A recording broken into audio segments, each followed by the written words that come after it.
रुक जाओ।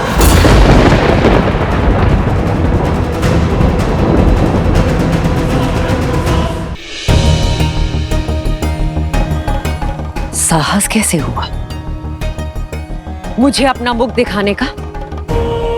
और तुम्हें मुक्त किसने किया?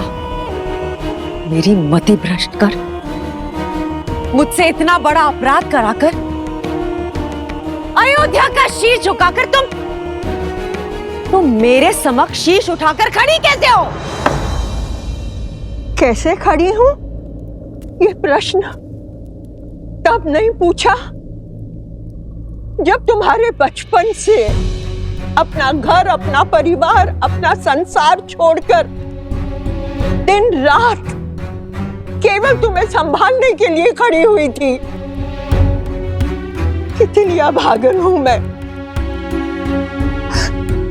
जिसे अपनी संतान की भांति पाला, वही मुझे अपराधन मानती है जिसे प्रेम की छांव में रखना चाहा।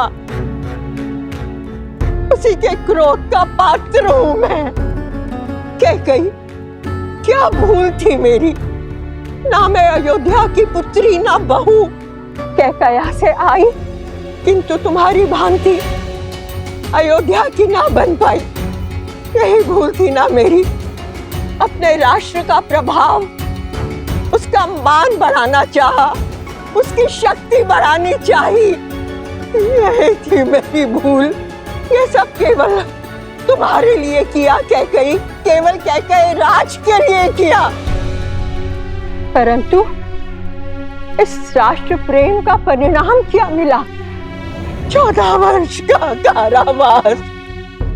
भरत को गए हुए कुछ क्षण भी नहीं हुए थे कि महाराज ने राम को युवराज घोषित कर दिया।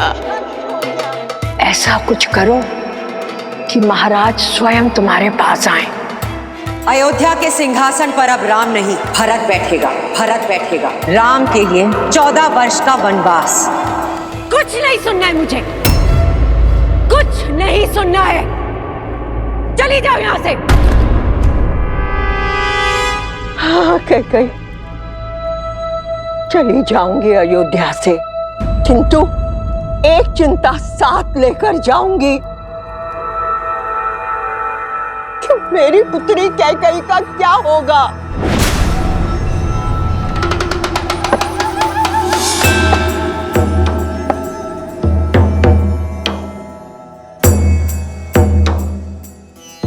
लौट आया है राम।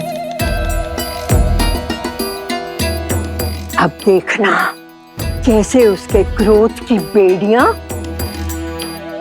तुम्हारी स्वतंत्रता को जकड़ती हैं।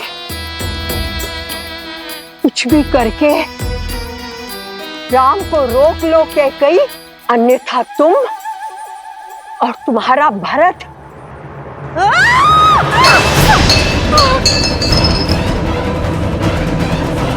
जिस पुत्र मोह और जिस संबंध के कारण तुमने मेरी स्वर्ग जैसी अयोध्या को नर्क बना दिया,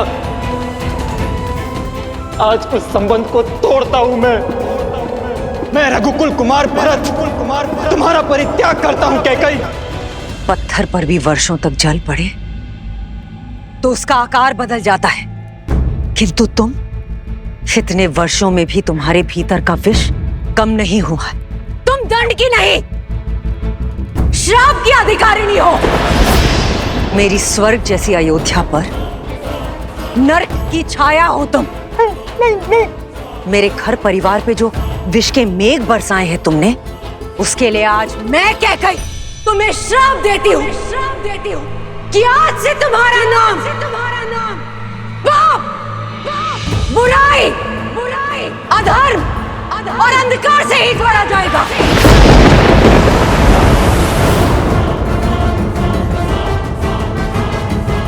सुख की सूचक तुम कभी नहीं बन पाओगे, और मृत्यु के पश्चात भी अपने कर्मों के कारण तुम्हारी आत्मा अग्नि में झुलसती रहेगी। श्राप है मेरा तुम्हें, सदैव झुलसती रहेगी।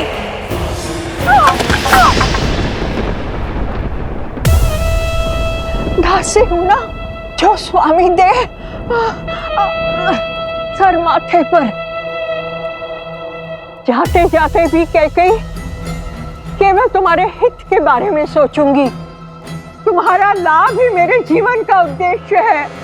मेरी बात समझो, राम के स्वागत के लिए मत जाना, क्योंकि अगर तुम उसकी आरती नहीं उतारोगी तो वो अयोध्या में प्रवेश नहीं करेगा।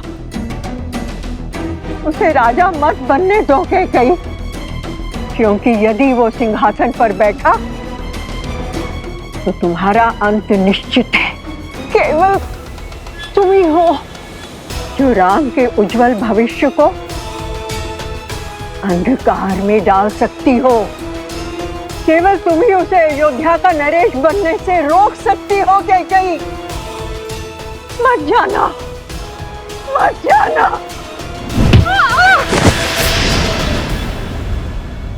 और कितने पाप कराओगी मंथरा? खेद है मुझे कि मैंने कभी तुम्हें अपनी माता माना था।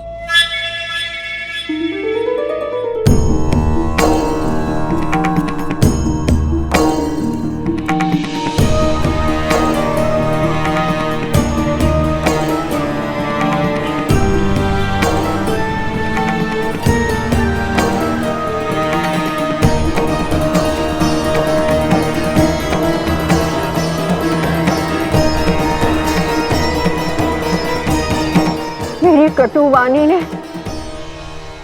कुछ तो शुभ कार्य किया। तुम्हारे मन को मैं समझती हूँ कैकेयी। इस पाप की कोठरी में मेरे दुष्ट भाव ने तुम्हें डाला था, किंतु मैं जानती थी कि मेरे कटु वचन ही तुम्हें इससे बाहर निकालेंगे। कैकेयी की दृष्टि में दोषी बनकर मैंने राम काज पूर्ण कर दिया। हे प्रभु, क्षमा तो दे चुके हो, अब दया दृष्टि दीजिए प्रभु। अपने चरणों में शरण दीजिए प्रभु। अपने चरणों में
भोर की किरण के साथ जीवन का तेज भी लौट आया है।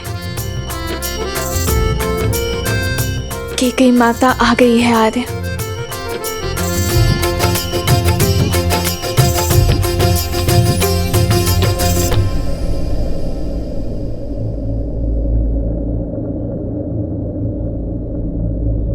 माँ,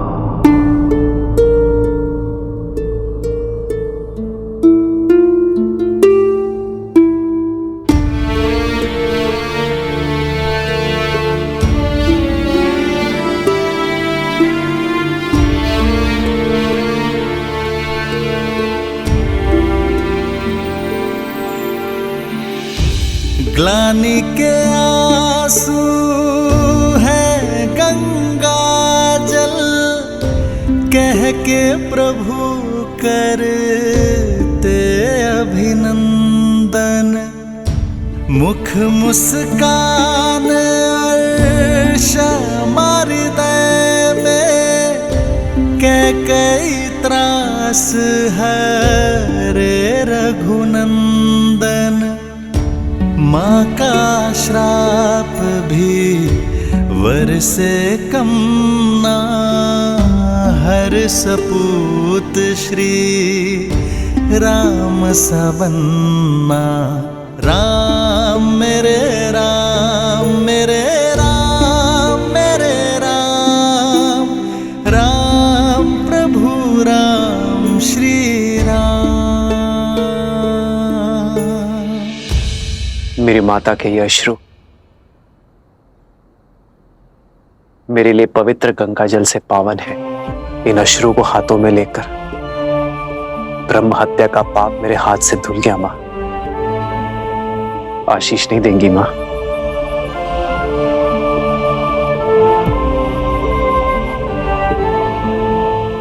आयुष्मान भव। मंगल भवन अमंगल हारी, द्रवहु सुदशरथ मुख नहीं दिखाना चाहती ना? ठीक है, किंतु अपने पुत्र को चरणों में बिठाकर उसकी बात सुनने की कृपा कीजिए माँ। आइए माँ।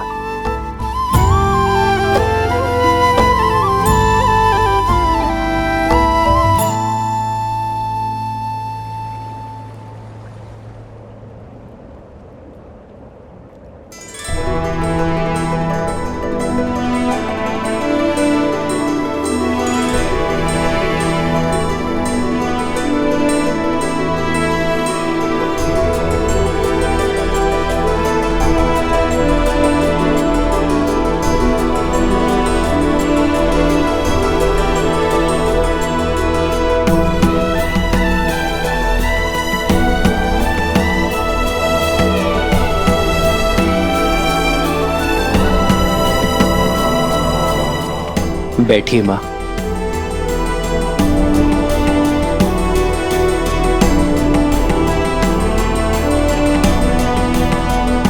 रघुवंशी हैं हम,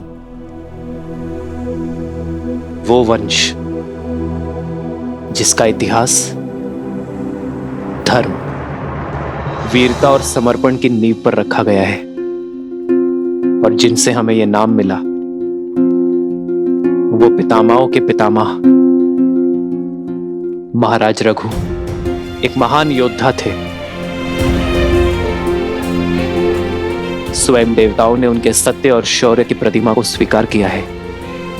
महाराज भागीरथ जो अपने पूर्वजों के तर्पण के लिए स्वयं शिवलोक पहुंच गए,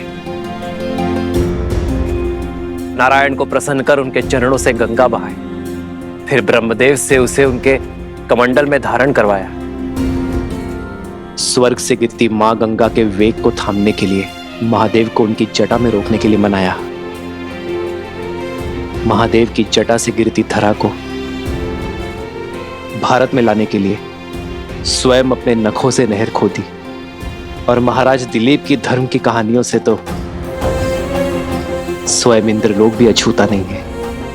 आपके पति मेरे पिताश्री महाराज नेमी, उन्होंने 10 दिशाओं में युद्ध लड़ा, देवासुर संग्राम लड़ा और महाराज दशरथ कहलाए।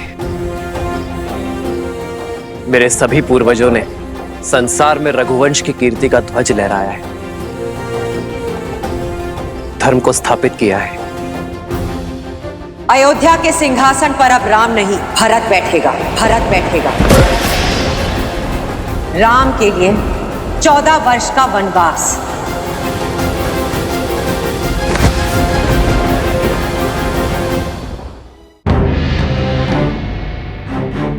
पर सोचिए मां, इतने प्रतापी योद्धाओं में से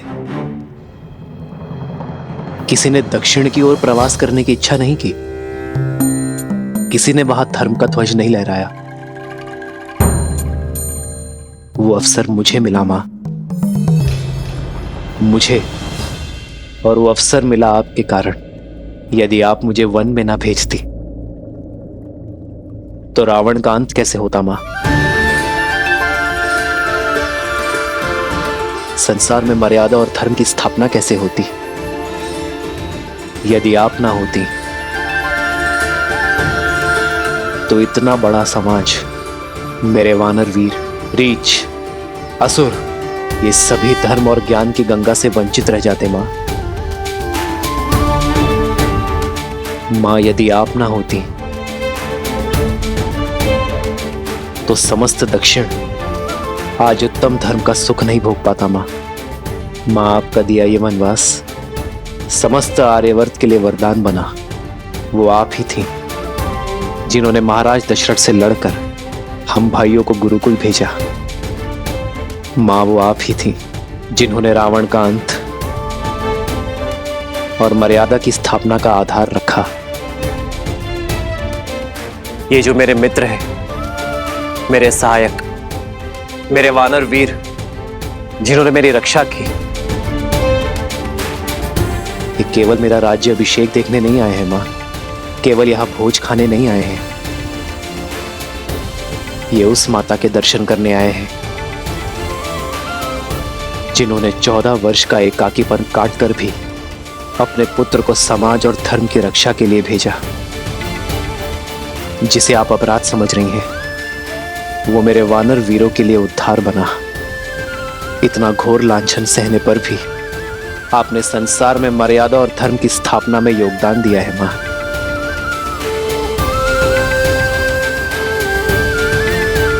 क्या आप इन्हें निराश करेंगी? मां मुझे ना सही, इन्हें तो अपने दर्शन का लाभ दे दीजिए, इन्हें इनकी यात्रा का प्रसाद दे दीजिए। मां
बचपन की भांति इस बार भी मुझे मना ही लिया तुमने।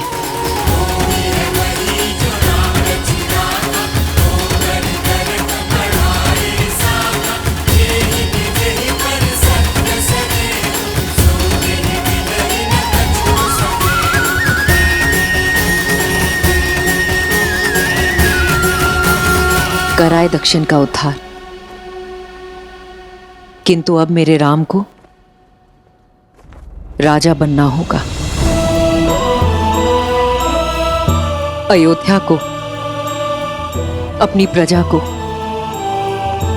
आगे ले जाना होगा। अपने वंश को आगे बढ़ाना होगा। राम, इस राज्य का उद्धार करना होगा।